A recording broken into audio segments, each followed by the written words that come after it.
지금 뭐 하시는 거예요? 이게 얼마짜리 옷인데? 아이고, 제가 실수로 손이 미끄러졌네요. 하얀 옷에 양념이 다 배었잖아요. 미안해요. 미안하단 말로만 될 일인가요? 그럼 어떡해요? 이미 지나간 일인데 사과했으면 됐죠. 지금 뭐 하시는 거예요?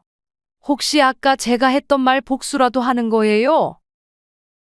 방금 대화 속 주인공 72세 양두석 할아버지와 그의 사돈 김영순 할머니입니다. 양씨 할아버지는 아내의 부탁으로 김치를 들고 이날 자신이 사준 아들의 집에 찾아갔습니다. 배를 누르고 이내 문이 열리자 사돈도 그 안에 들어와 있었습니다. 이후 어떤 일이 있고 나서 양씨는 김치를 반찬통에 담고 남은 국물을 싱크대에 버리려다 안사돈의 옷에 부어버렸습니다. 그러고는 실수인 척 사과했습니다. 이전에 며느리는 아들에게 큰 잘못을 저질렀습니다. 이에 사돈은 며느리를 혼내는 대신 양씨의 아들에게 과거는 과거일 뿐이라며 자기 딸이 사과했으면 더 이상 그 일에 대해서는 얘기를 꺼내면 안 된다고 양씨의 아들을 오히려 훈계했습니다. 이를 마음에 들어하지 않았던 양씨가 복수라도 하듯 실수인 척 김치국물을 옷에 뿌리고 사과했던 것이었습니다.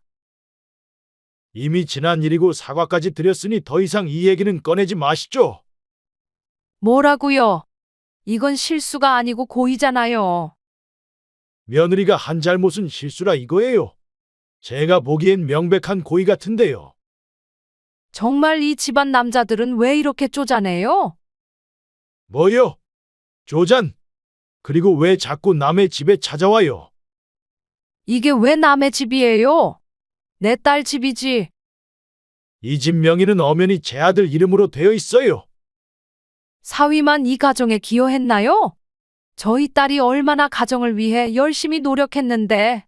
솔직히 이제는 공동명의로 돌려도 할 말 없는 거 아닌가요? 이때 양씨 할아버지는 작심한 듯 무언가를 꺼내 사돈과 며느리 그리고 아들에게 보여줬고 이내 사돈과 며느리를 쫓아버렸습니다. 과연 며느리는 예전에 어떤 잘못을 했고 양씨 할아버지는 무엇을 알고 있었을까요? 지금부터 양씨 할아버지의 이야기를 들려드리겠습니다.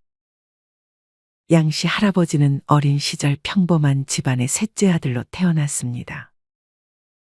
하지만 일찍이 양씨의 부모님은 장남이었던 큰형에게 모든 재산을 물려주었습니다. 양씨는 공부에는 큰 흥미가 없어 10대 중반의 나이에 타지로 나가 돈을 벌기 시작했습니다. 하지만 혼자 돈을 벌기에 양씨는 너무 어린 나이였습니다. 양씨는 일터에서 돈을 제대로 못 받는 것은 물론이고 한 번은 같은 방에서 숙식을 하던 동료에게 돈을 뜯기기도 했습니다. 양씨보다 2살 많았고 키도 컸던 동료는 월급을 받는 날이면 양씨를 방에서 위협하고 돈을 가로챘습니다.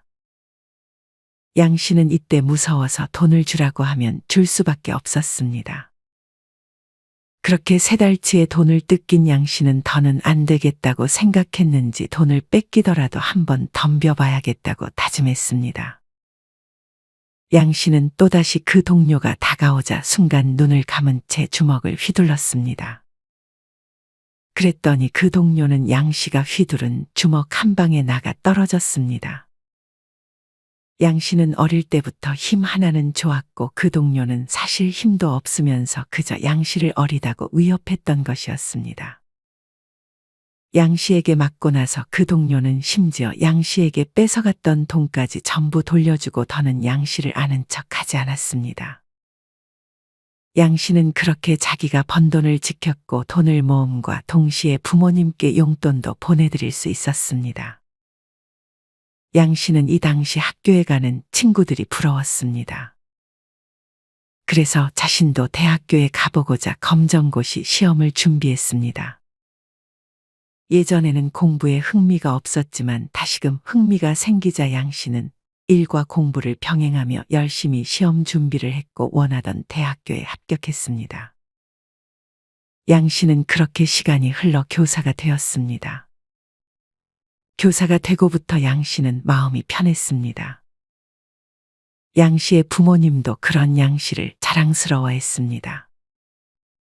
교사 생활을 하면서도 양 씨는 돈을 차곡 모았습니다. 그리고 이내 같은 학교에서 교사로 근무하던 선생님과 결혼을 했습니다. 그렇게 양 씨는 아내와 아들 현종을 낳았습니다. 양 씨의 아내도 양 씨처럼 돈을 절약하는 성격이었고 양 씨와 아내는 아들이 결혼하면 집을 해주려 돈도 따로 빼놓았고 노후 준비도 거의 끝내놓은 상태였습니다. 이후 아들은 어느덧 회사에 취직을 하고 결혼을 하겠다며 상견례 일정을 양 씨와 아내에게 전했습니다. 상견례 당일 양 씨와 아내는 미리 소화제도 하나 먹고 약속 장소로 향했습니다. 예비 며느리는 어떻게 생겼을까? 예비 사돈은 어떤 사람일까 하는 기대와 걱정을 동시에 안고 나중에 도착한 사돈네를 맞았습니다. 사실 아들이 이전에 예비 장모의 성격이 조금 받아주기 힘든 성격이라고 미리 언지를 줘서 걱정이 조금 더 크기도 했습니다. 예비 며느리의 아버지는 어릴 때 돌아가셨다고 들어서 상견례 자리에는 예비 안사돈과 예비 며느리만 모습을 비쳤습니다. 양 씨와 아내의 걱정과는 달리 예비 안사돈은 곤란하거나 기분 나쁠 만한 질문들을 하지는 않았습니다. 하지만 뭔가 이 결혼을 무조건 성사시키겠다는 마음으로 말을 참는 것처럼 보이기도 했습니다. 그 와중에도 자기 딸 자랑은 참을 수 없었는지 딸에 대한 자랑을 늘어놓기 시작했습니다. 우리 딸이 9급 공무원에 합격한 건 아시죠? 요새 공무원 며느리 들이기가 어디 쉬운가요? 저희 집안의 자랑이에요. 저도 제 남편도 그리 썩 머리가 좋았던 사람은 아닌데 어찌 이런 똑똑한 딸이 나왔는지 몰라요. 예비 며느리는 5년간의 준비 끝에 작년에 공무원 시험에 합격했습니다. 정말 고생 많았네. 양 씨의 아내가 예비 며느리에게 그간 고생 많았다며 손을 잡아줬습니다. 하지만 예비 사돈의 딸 자랑은 끝날 기미가 보이지 않았습니다. 아무것도 도와주지 않고 스스로 이룬 거다. 자기 지인의 아들은 7년째 시험 준비 중인데 아직도 합격을 못하고 있다면서 9급 공무원 시험에 합격한 딸을 치켜세웠습니다.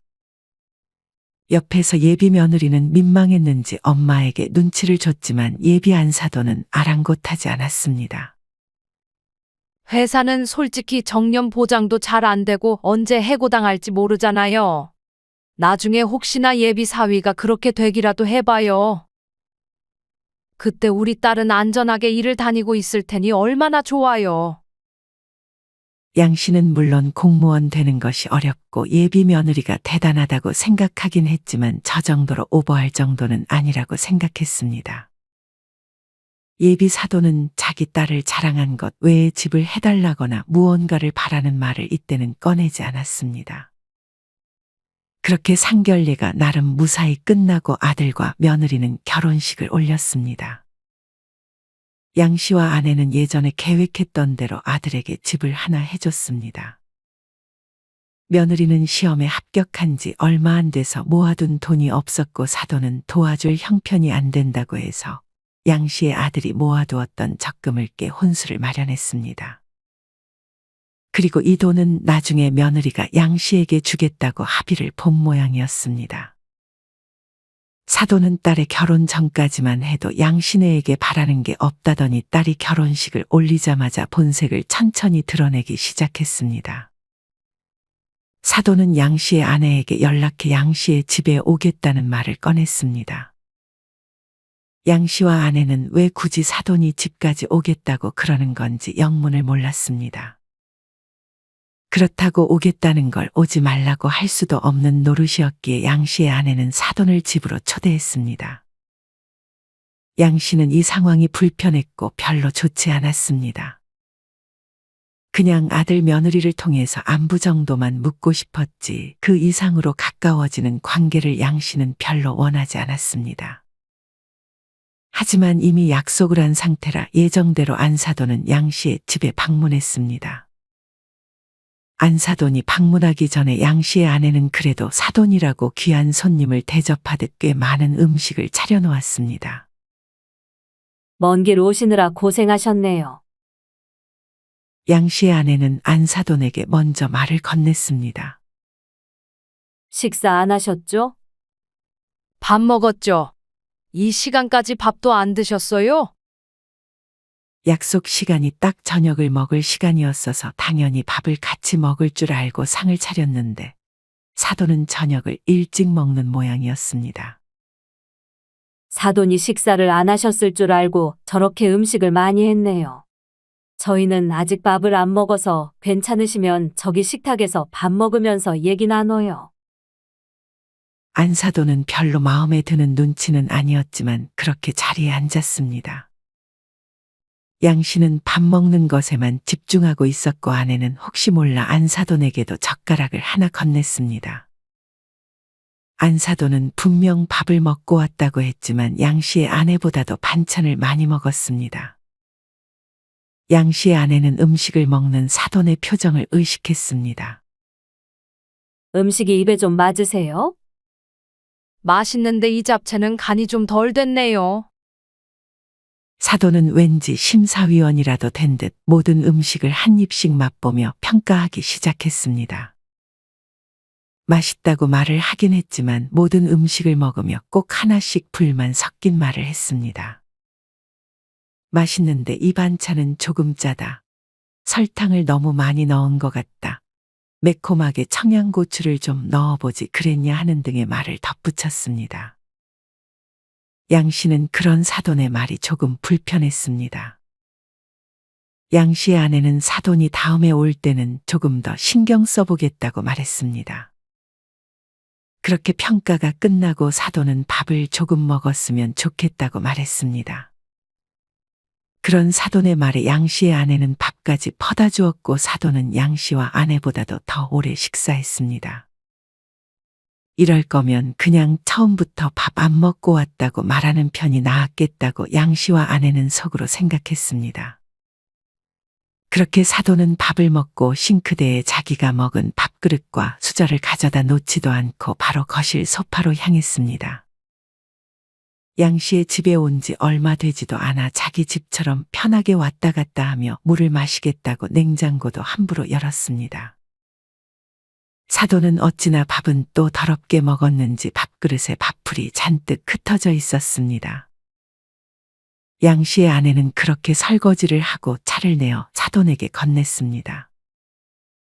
이 정도의 서비스면 고급 식당에서 몇만 원은 주고 받을 수 있는 서비스였습니다.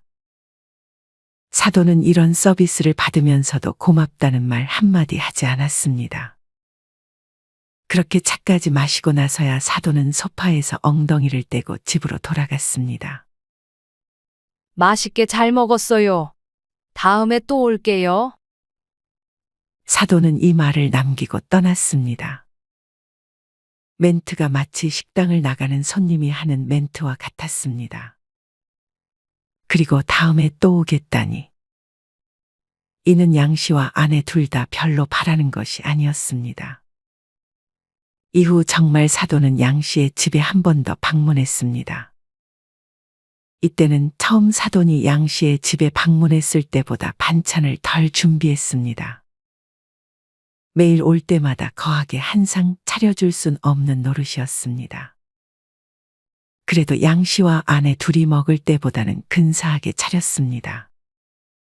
하지만 전보다 찬이 줄어든 밥상을 보고 안사돈은 실망한 기색을 대놓고 표했습니다.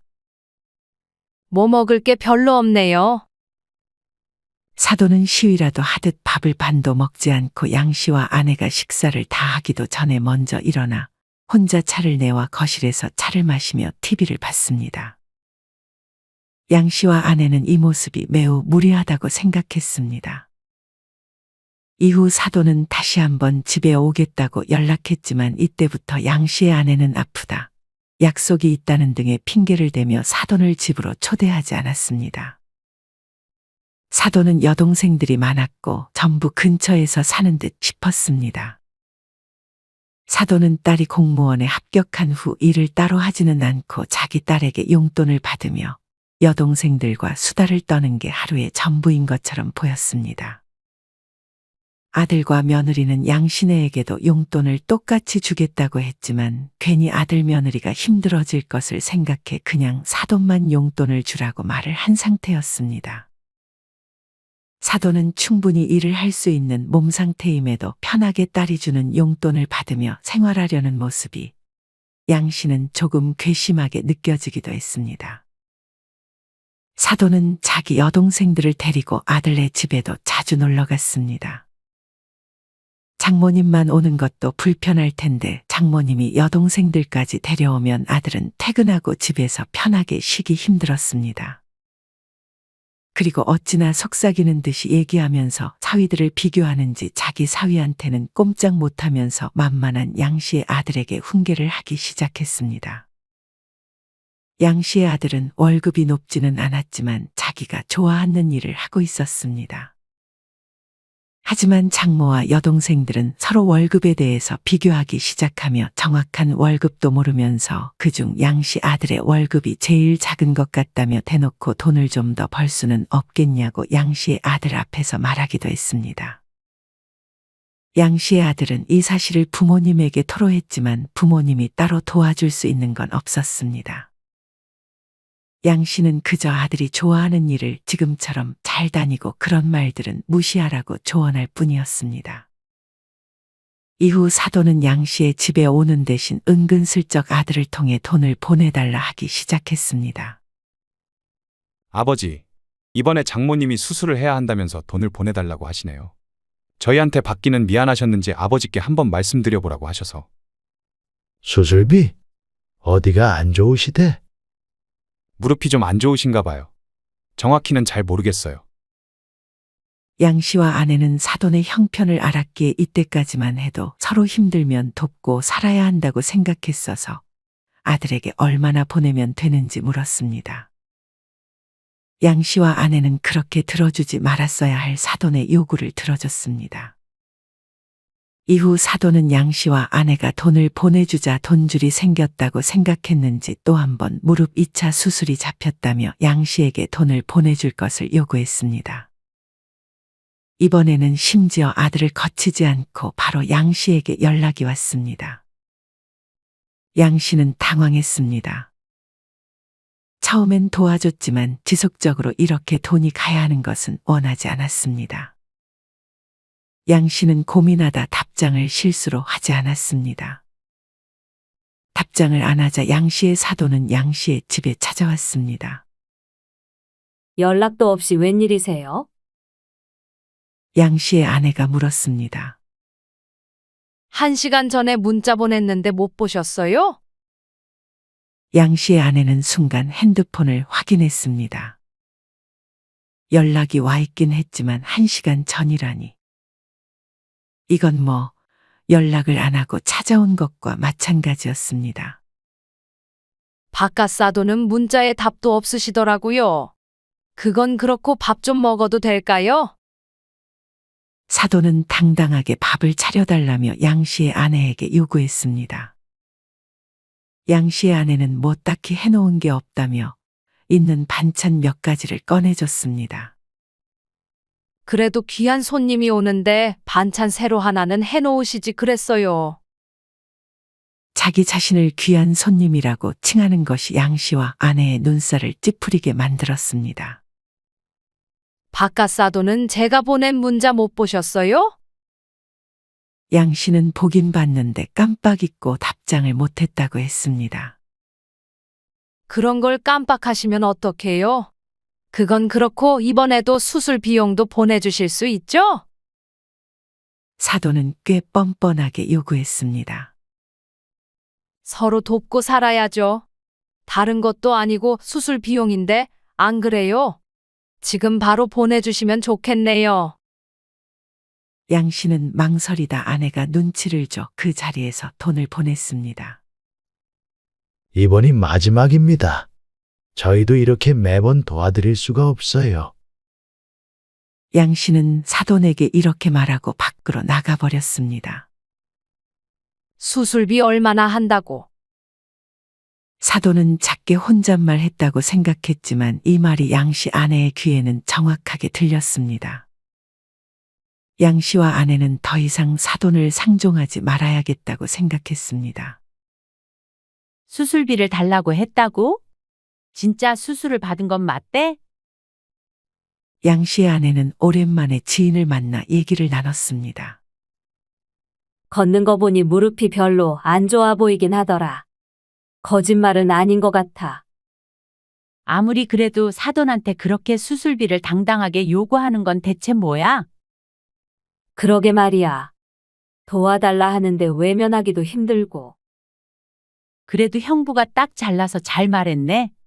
지속적으로 돈이 가야 하는 집이랑 사돈 관계 맺는 거 정말 힘들지. 그리고 한 번 주면 계속 줘야 하니까 처음 줄 때 신중했어야 했는데. 양씨의 아내는 사돈이 또 무언가 돈을 요구할까봐 이제는 겁이 나기 시작했습니다. 양씨가 저번에 단호하게 말해놔서 사돈은 이제 돈 부탁이 있으면 은근히 양씨의 아내에게 연락이 왔기 때문이었습니다. 이후 양씨는 길을 걷다 우연히 아들과 며느리, 사돈을 만났습니다. 일찍이 차를 처분하고 버스를 타고 시내를 돌아다니기를 좋아하던 양씨는 우연히 마주친 그들에게 반가움을 표했습니다. 사돈은 인사가 끝나자마자 며칠 전 자신의 생일이었다는 사실을 양씨에게 알렸습니다. 양씨는 그 말이 무슨 의도인지 몰랐습니다. 사돈은 자기네가 쇼핑 중이었다며 양씨를 자기가 가려던 백화점에 함께 가자고 했습니다. 양씨는 갈 길 가보겠다고 했지만 옷을 은근히 잡아끄는 사돈에 못 이겨 결국 같이 백화점으로 들어갔습니다. 겨울도 아닌데 미리 겨울을 대비하듯 사돈은 코트를 몇 가지 입어보며 아들과 며느리에게 어떠냐고 물었습니다. 아들과 며느리는 초점 없는 눈동자로 기계처럼 사돈이 옷을 입고 나올 때마다 리액션을 하기 시작했습니다. 어찌나 옷을 여러 벌 입는지 백화점 직원도 점점 얼굴에 웃음기가 사라졌습니다. 이때 사돈은 은근히 양씨의 아들을 구박했습니다. 보는 눈이 없다, 센스가 없다 하며 양씨가 바로 앞에 있는데도 대놓고 양씨의 아들을 하대하려는 느낌을 받았습니다. 하지만 이때 양씨는 괜히 간섭하고 싶지 않았습니다. 거의 1시간 가까이 옷을 입어보고 나서 사돈은 마음에 드는 옷 하나를 골랐다며 카운터로 향하기 시작했습니다. 양씨는 드디어 끝났나 생각하며 아들과 며느리, 사돈이 있는 쪽으로 발걸음을 옮겼습니다. 하지만 어째서인지 사돈과 아들, 며느리는 양씨를 쳐다보기 시작했습니다. 며칠 전 제 생일이라 저희 사돈이 이거 계산해 줄 거예요. 사돈은 직원에게 말을 걸었습니다. 사돈끼리 사이가 아주 좋으시네요. 양씨는 이게 무슨 상황인지 어리둥절한 표정을 지었습니다. 사돈은 이내 양씨에게 계산하라는 눈치를 줬습니다. 얼떨결에 양씨는 카드를 직원에게 건넸습니다. 고마워요. 잘 입을게요. 겨울 코트, 그것도 백화점에서 산 코트라 가격이 몇십만 원이 나왔습니다. 양씨는 그제서야 자기가 당했음을 알았습니다. 양씨는 정말 이제는 사돈과 조금의 교류도 하지 않고 싶었습니다. 사돈은 목적을 채운 듯 백화점을 나오자마자 양씨에게 갈 길 가보라고 했습니다. 순간 양씨는 다시 코트를 빼서 환불을 해버리고 싶은 충동을 참았습니다. 이후 시간이 흘러 시골에 혼자 살았던 양씨의 어머니가 세상을 떠났습니다. 같이 살자고 해도 고향을 떠나지 않겠다던 양씨의 어머니는 그렇게 집에서 생을 마감했습니다. 양씨는 아내와 슬픔을 나눴습니다. 양씨의 아내는 이 소식을 사돈에게 알려야 하나 고민하다가 굳이 부고 문자를 보내지 않았습니다. 하지만 아들과 며느리가 사돈에게 그 소식을 전한 듯 싶었습니다. 그때 사돈의 반응을 아들이 양씨에게 전했습니다. 무슨 그런 데까지 가야 하냐는 말을 들었다고 아들은 양 씨에게 전했습니다. 아마 자기도 이 말에 화가 나서 양 씨에게까지 전한 듯 보였습니다. 양 씨도 아들의 말에 분노했습니다. 옆에서 눈치를 보던 며느리가 양 씨와 아들의 대화를 들었는지 엄마에게 연락을 했습니다. 사돈은 그런 며느리의 말을 듣고 저녁 시간에 장례식장을 찾았습니다. 새삼 불만 가득한 표정으로 장례식장에 들어온 사돈은 부의금을 건네고 얼른 자리에 앉았습니다. 양 씨와 아내는 그런 사돈에게 인사하고 다른 문상객들을 맞았습니다. 하지만 사돈은 이게 별로 마음에 들지 않는 눈치였는지 자기 딸에게 그리고 양 씨의 아들에게까지 양 씨와 아내가 자기를 별로 잘 안 챙긴다며 대놓고 불만을 토로했습니다. 사돈의 말과 행동을 보니 아주 자기중심적인 사고에 갇힌 사람이었습니다. 사돈은 괜히 스스로 찔렸는지 호텔에서 밥 먹는 것도 아닌데 부의금 3만 원 냈으면 충분하지 않냐는 말을 딸과 사위에게 건넸습니다. 아들은 점점 그런 장모님에게 정이 더 떨어지기 시작했습니다. 그렇게 불만만 얘기하던 사돈은 양 씨와 아내에게 인사도 없이 밥을 먹고 집으로 돌아가 버렸습니다. 이후 아들이 양 씨의 집에 찾아왔습니다. 양 씨가 본 아들의 표정은 꽤나 심각해 보였습니다. 무슨 일 있어? 표정이 왜 그래? 이날은 유난히 밖에 천둥이 많이 치고 비가 쏟아지던 날이었습니다. 비도 많이 오는데 여기까지 왔어? 아들은 이를 꽉 깨물더니 입을 떼기 시작했습니다. 저 이혼하려고요. 양 씨와 아내는 그런 아들의 말에 놀랐습니다. 이혼? 갑자기 왜? 무슨 일 있었는데? 양 씨와 아내는 아들과 며느리의 사이가 그렇게 나쁘다고는 생각하지 않았어서 아들의 말에 의아해 물었습니다. 아내가 바람을 폈어요. 그러면서 아내가 다른 외간 남자와 문자를 주고 받은 것을 사진 찍었다며 양 씨와 아내에게 보여줬습니다. 양 씨와 아내가 보기에도 그 문자 내용은 명백히 며느리의 외도였습니다. 양 씨와 아내는 아무 말도 할 수 없었습니다.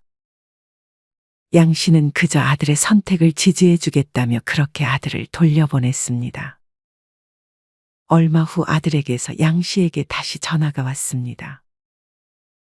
양 씨는 내심 아들의 연락이 무서웠습니다. 아들은 그동안 오랜 시간 고민한 끝에 며느리를 용서해 주기로 한 모양이었습니다. 아들은 며느리의 바람을 알게 된 후 며느리에게 말했고 며느리는 자기가 잘못했다며 아들에게 다시는 그러지 않겠다고 싹싹 빌었다고 했습니다.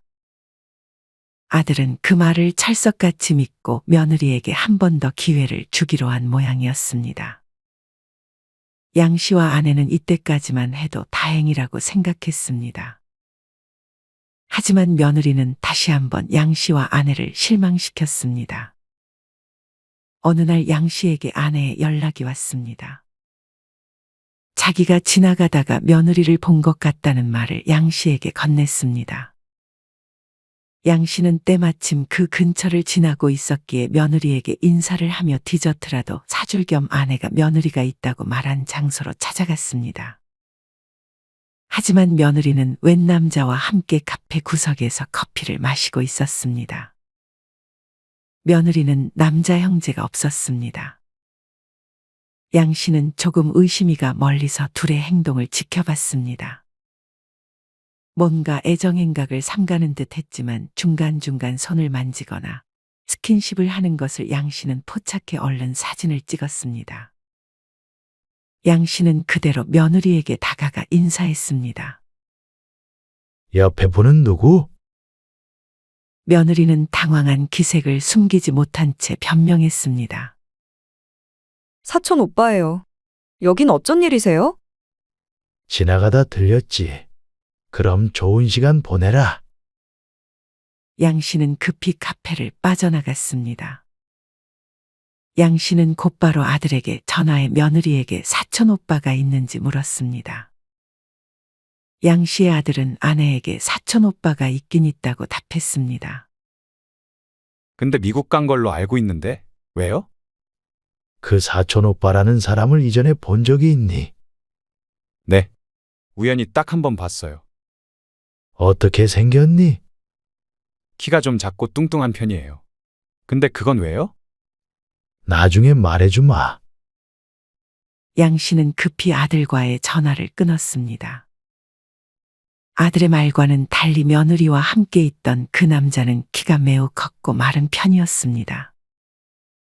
양 씨는 외도라고 확신의 며느리와 그 남자의 뒤를 따랐습니다. 그리고 뒤를 따라 외도의 증거 사진을 더 남겼습니다. 양 씨는 일단 사진을 찍어놓고 고민했습니다. 그리고 양 씨의 아내는 사돈의 여동생에게 어떤 말을 들었는지 양 씨를 얼른 집으로 돌아오라고 했습니다. 양 씨의 아내는 아들 집에 김치를 주러 찾아갔는데 그 자리에 사돈은 없고 사돈의 여동생이 있었다고 했습니다. 그렇게 얘기를 하던 중 사실 사돈의 남편은 세상을 떠난 게 아니라 예전에 바람이 나서 집을 나간 것이라 했습니다. 그 말을 하고 사돈의 여동생도 아차 싶었는지 손을 입에다 갖다 댔지만 양 씨의 아내가 이미 그 말을 들은 직후였습니다. 양 씨는 이런 아내의 말을 듣고 그 아버지의 그 자녀라는 생각이 들었습니다. 양 씨는 자기가 본 사실을 아내에게도 그 누구에게도 말하지 않고 자기만 알고 있었습니다. 그리고 계속 고민하고 있었습니다. 이후 아들 집에 김치를 가져다 주고 오라는 아내의 말에 양 씨는 김치를 들고 아들의 집으로 향했습니다. 아들 집에 들어간 순간 담배 냄새가 양 씨의 코로 들어왔습니다. 양 씨는 이게 무슨 영문인가 싶었습니다. 알고 보니 사돈이 거실에서 담배를 피고 있었습니다. 사돈이 흡연을 한다는 사실은 알았지만 이렇게 실내에서 그것도 사위의 집에서 담배를 피는 모습에 참 어이가 없었습니다.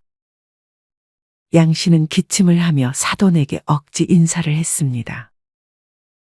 사돈은 양 씨를 보고 놀랐는지 재빨리 담뱃불을 껐습니다.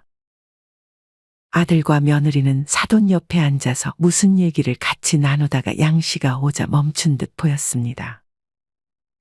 무슨 얘기 하고 있었어? 아들이 대답하려 하자 사돈이 말을 가로챘습니다. 아무것도 아니에요. 그냥 애들 힘든 거 없냐고 물어보고 있었어요. 양 씨는 딱 봐도 그 말이 거짓말임을 깨달았습니다. 하지만 이후 몇 마디 나누는 걸 들어보니 집의 명예에 대한 이야기를 하는 듯 보였습니다.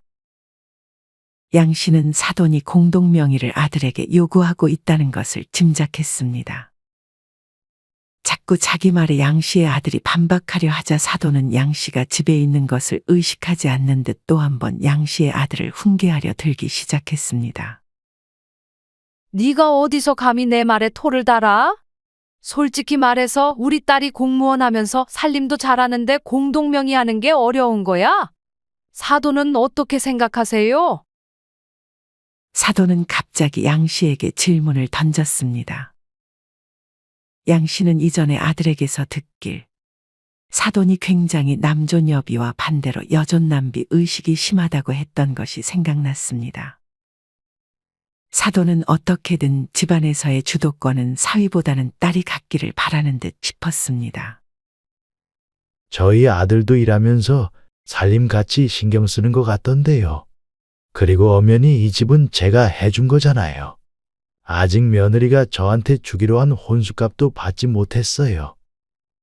그걸 진짜 받으시게요? 그럼요. 약속은 약속이잖아요. 사돈이 대신 주시면 저는 더 좋고요. 사돈은 이 상황이 마음에 안 드는 듯 다시 한번 화살을 양 씨의 아들에게 돌렸습니다. 점점 그 행동이 심해지자 양 씨는 한마디 거들었습니다. 아무리 그래도 제 앞에서 제 아들한테 그러면 안 되죠. 어른이 이런 말도 못하나요? 아무리 봐도 저희 딸이 아깝다는 생각이 자꾸만 드네요. 양 씨는 이때 작심한 듯 말했습니다. 며느리는 잘못한 게 있으니 아들에게 잘해야죠. 사돈은 이미 자기 딸의 바람 사실을 알고 있다는 듯 뻔뻔하게 말을 이어가기 시작했습니다. 이때 양 씨는 가져온 김치를 아들 집에 있던 김치통으로 옮기기 시작했습니다. 그때 그 일은 사과했으면 된 거 아닌가요? 제 딸이 사위한테 사과했고, 사위는 그 사과 받아줬고, 그럼 다 끝난 거죠. 그걸로 평생 죄인처럼 지내야 되나요? 뻔뻔한 사돈의 말에 화를 참을 수 없었던 양 씨는 싱크대에 버리려던 김치 국물을 실수인 척 사돈의 옷에 부어버렸습니다. 사돈은 이때 좀 비싸 보이는 흰색 옷을 입고 있었습니다.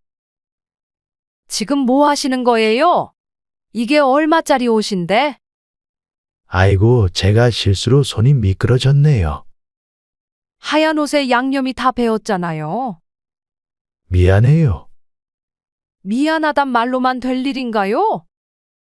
그럼 어떡해요? 이미 지나간 일인데 사과했으면 됐죠. 지금 뭐 하시는 거예요?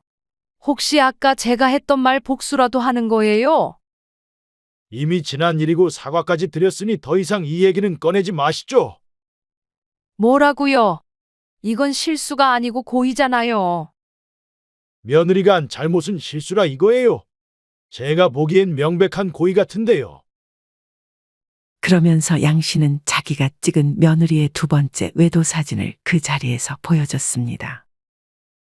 아들과 며느리, 사돈은 그 사진을 보면서 한참을 아무 말이 없었습니다. 하지만 아들은 이내 분노하며 며느리에게 소리쳤습니다. 며느리는 아무 말 없이 두 손을 공손히 모으며 고개를 숙였습니다. 아들은 며느리와 장모에게 당장 이 집에서 꺼지라고 소리쳤습니다. 사위가 폭발한 모습을 처음 본 사돈은 그 모습을 보고 당장 집에서 나갔습니다. 안 나가겠다는 며느리의 손목을 양 씨가 아들 대신 억지로 끌어서 집 밖으로 내쫓았습니다. 이후에 사돈은 분했는지 김치통을 들고 양 씨의 집에 찾아왔습니다. 거실에는 양 씨와 아내가 서 있었습니다. 사돈은 고민하다가 양 씨의 아내에게 김치국물을 부어버리려 시도했지만 반사신경이 좋았던 양 씨가 그걸 막았는데 의도한 건 아니었지만 다시 한번 김치국물이 이번에는 사돈의 얼굴부터 옷 전체까지 쏟아졌습니다. 사돈은 그 자리에서 소리치면서 양 씨에게 손찌검을 하려 했습니다. 그때 양 씨의 집 방에 있던 아들이 어느새 마루로 나와 사돈의 손목을 잡고 사돈을 집 밖으로 내던져 버렸습니다. 이후 며느리의 외도 증거가 인정되면서 위자료 한 푼 안 주고 아들은 며느리와 이혼했습니다. 양 씨는 아들에게 약간의 죄책감을 가지고 있었습니다. 하지만 아들은 양 씨가 그동안 마음고생을 많이 했을 걸 알았는지 양 씨에게도 그간 고생 많았다는 말을 해줬습니다. 양 씨와 아들은 법정에서 나오면서 후련하다는 듯 미소 지으며 밥을 먹으러 향했습니다. 여러분은 이런 양 씨의 이야기를 어떻게 들으셨나요? 참 답이 안 나오는 사돈과 며느리를 상대해야 했던 양 씨와 아들에게 안타까운 마음이 느껴지는 것 같습니다. 여러분이 만약 주인공 장 씨라면 오늘 이야기 속 사돈과 며느리를 어떻게 대처했을 것 같으신가요? 그리고 사돈이 나에게 자꾸 형편이 어렵다며 금전적으로 도와달라고 했을 때 어떻게 할 것 같으신가요? 이와 관련하여 여러분의 자유로운 생각들을 댓글로 남겨주세요. 이상으로 오늘의 영상을 마치겠습니다. 우리 모든 구독자분들의 행복한 여생을 응원합니다. 다음에 더 흥미로운 이야기로 찾아뵙겠습니다. 감사합니다.